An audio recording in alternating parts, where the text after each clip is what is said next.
Hello friends, welcome to eat taste. ಇವತ್ತು ನಾನು share ಮಾಡೋ ರೆಸಿಪಿ ಒಂದು ಹೆಲ್ತಿ ರೆಸಿಪಿ, ಅಂದರೆ ಬೀಟ್ರೂಟ್ ಪಲ್ಯ. ಈ ಬೀಟ್ರೂಟ್ ಪಲ್ಯ ಎಲ್ಲರಿಗೂ ಇಷ್ಟ ಆಗಲ್ಲ, ಯಾಕಂದರೆ ಅದೊಂಥರ ಟೇಸ್ಟು ಚೇಂಜ್ ಆಗುತ್ತೆ ಅಂದ್ಬಿಟ್ಟು. ಆದರೆ ಇದು ತುಂಬ ಮೈಗೊಳ್ಳೆಯದು. ಇದು ಮಾಡೋ ರೀತಿಯಲ್ಲಿ ಮಾಡಿದ್ರೆ ಎಲ್ಲರಿಗೂ ಇಷ್ಟ ಆಗುತ್ತೆ. ಈ ರೀತಿ ನೀವು ಮಾಡಿ ನೋಡಿ, ಟೇಸ್ಟ್ ಅಂತೂ ತುಂಬ ಚೆನ್ನಾಗಿರುತ್ತೆ. ಮತ್ತು ಎಲ್ಲರೂ ಮತ್ತೆ ಮತ್ತೆ ಮಾಡಿ ಅಂತಾರೆ, ಯಾಕಂದರೆ ಟೇಸ್ಟು ತುಂಬ ಚೆನ್ನಾಗಿರುತ್ತೆ. ಇದನ್ನು ಹೆಂಗೆ ಮಾಡೋದಂತ ನೋಡ್ಕೊಳ್ಳೋಣ ಬನ್ನಿ ಫ್ರೆಂಡ್ಸ್, ವೀಡಿಯೋಗೆ ಹೋಗೋಣ. ಅದಕ್ಕೂ ಮುಂಚೆ ನನ್ನ ವಿಡಿಯೋ ಫಸ್ಟ್ ಟೈಮ್ ನೋಡೋದಾದರೆ ಸಬ್ಸ್ಕ್ರೈಬ್ ಮಾಡ್ಕೊಂಡು ನೋಡಿ, ಪಕ್ಕದಲ್ಲಿರೋ ಬೆಲ್ಲೈಕನ್ನ ಪ್ರೆಸ್ ಮಾಡಿ. ನಾನು ಹಾಕೋ ವಿಡಿಯೋ ನಿಮ್ಗೆ ತಕ್ಷಣ ಬರುತ್ತೆ ಫ್ರೆಂಡ್ಸ್. ಈ ಪಲ್ಯ ಅನ್ನಕ್ಕೆ, ಸಾಂಬಾರು ಅನ್ನಕ್ಕಂತೂ ತುಂಬ ಚೆನ್ನಾಗಿರುತ್ತೆ, ಮತ್ತು ಚಪಾತಿಗಂತೂ ಟೇಸ್ಟ್ ತುಂಬ ಚೆನ್ನಾಗಿರುತ್ತೆ. ನಾನು ಚಪಾತಿಗೆ ಜಾಸ್ತಿ ಮಾಡೋದು ನೋಡಿ. ನಾನು ಇವತ್ತು ಚಪಾತಿನೇ ಮಾಡಿದ್ದೀನಿ. ಟೇಸ್ಟ್ ಅಂತೂ ತುಂಬ ಚೆನ್ನಾಗಿರುತ್ತೆ. ನಾವು ಯಾವಾಗಲೂ ಒಂದೇ ಥರ ಮಾಡೋದಕ್ಕಿಂತ ಬೇರೆ ಥರ ಡಿಫ್ರೆಂಟಾಗಿ ಮಾಡಿದ್ರೆ ಚೆನ್ನಾಗಿರುತ್ತೆ ಅಂತ ನೋಡಿ. ನಾನು ಸಣ್ಣ ಸಣ್ಣ ಪೀಸಾಗಿ ಕಟ್ ಮಾಡಿ ಹಾಕಿದ್ದೀನಿ. ಇದು ಇನ್ನೂ ಬೆಂದಿಲ್ಲ. ಇನ್ಮೇಲೆ ನೀರು ಉಪ್ಪು ಹಾಕಿ ಬೇಯಿಸ್ತೀನಿ. ಇದು ಎಷ್ಟು ನೀರು ಬೇಕೋ ಅಷ್ಟು ಮಾತ್ರ ಬಿಟ್ಕೊಳ್ಳಿ. ನೀರು ಸುಮ್ಮನೆ ವೇಸ್ಟ್ ಮಾಡಿ ಬಸ್ತು ಕೆಳಗಡೆ ಚೆಲ್ಲಬೇಡಿ. ನಾನು 1 ಲೀಟ್ರ್ ನೀರು ಹಾಕಿದ್ದೀನಿ. ಇದು 1 kg ಬೀಟ್ರೂಟು ಸಣ್ಣ ಸಣ್ಣ ಪೀಸಾಗಿ ಕಟ್ ಮಾಡಿದ್ದೀನಿ. ಇದು ತುರಿದ್ಬಿಟ್ಟು ಮಾಡೋದು ಚೆನ್ನಾಗಿರುತ್ತೆ, ಆದರೂ ಹಿಂಗೆ ಮಾಡಿದರೆ ಟೇಸ್ಟ್ ಚೆನ್ನಾಗಿರುತ್ತೆ. ಅದಕ್ಕೆ ಹಿಂಗೆ ಮಾಡಿದ್ದೀನಿ ಇವತ್ತು, ಕಟ್ ಮಾಡಿಬಿಟ್ಟು. ರುಚಿಗೆ ತಕ್ಕಷ್ಟು ಉಪ್ಪು ಸೇರಿಸಿ ಚೆನ್ನಾಗಿ ಬೇಯಿಸಿ ಇದನ್ನು ಲೋ ಮೀಡಿಯಮ್ ಫ್ಲೇಮ್ ಇಟ್ಟು ಒಂದು ಸ್ವಲ್ಪ ಲೇಟ್ ಆಗುತ್ತೆ, ನಿಧಾನಕ್ಕೆ ಬೇಯಿಸಿ ಚೆನ್ನಾಗಿ ಬೆಂದು ಸಾಫ್ಟಾಗಿ ಆಗೋ ತನಕ ಬೇಯಿಸಿ. ಆದರೆ ನೀರು ಮಾತ್ರ ವೇಸ್ಟ್ ಮಾಡಬೇಡಿ, ಇಂಗಿಸ್ಬಿಡಿ ಹಂಗೆ.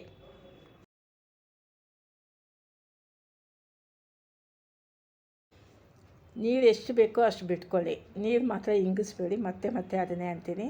ಈಗ ತಾನೇ ಬೇಯ್ತಾ ಇದೆ, ಒಂದು ಅರ್ಧ ಗಂಟೆ ಆಗುತ್ತೆ ಇದು ಬೇಯೋಕ್ಕೆ.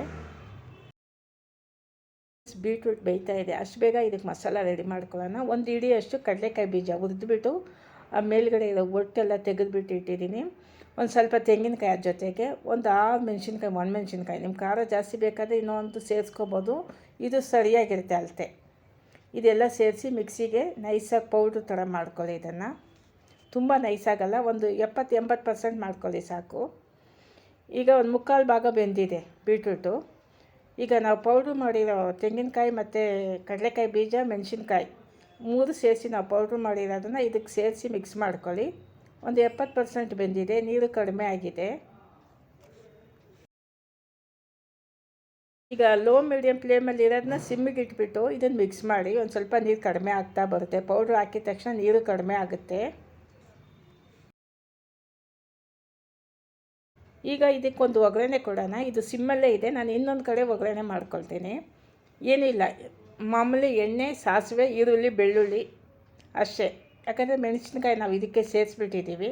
ಈಗ ಒಗ್ಗರಣೆ ರೆಡಿ ಆಯಿತು. ಈಗ ಇದನ್ನು ಸೇರಿಸಿ ಮಿಕ್ಸ್ ಮಾಡ್ಕೊಳ್ಳೋಣ. ಪಲ್ಯ ತುಂಬಾ ಈಸಿ, ಬೇರೆ ಪಲ್ಯಗಿಂತ ಇದು ತುಂಬ ಈಸಿ. ನೋಡಿ ಎಷ್ಟು ಬೇಗ ರೆಡಿಯಾಗಿದೆ. ಇದಕ್ಕೆ ಚಪಾತಿ ಮಾಡ್ತಾಯಿದ್ದೀನಿ ಇವತ್ತು ಸೈಡ್ ಡಿಶ್ಶು. ಇದು ಈ ಸೈಡ್ ಡಿಶ್ ಅಂದರೆ ಚಪಾತಿಗೆ ಸೈಡ್ ಡಿಶ್ಶು ಬೀಟ್ರೂಟ್ ಪಲ್ಯ. ಟೇಸ್ಟ್ ಅಂತೂ ತುಂಬ ಚೆನ್ನಾಗಿರುತ್ತೆ.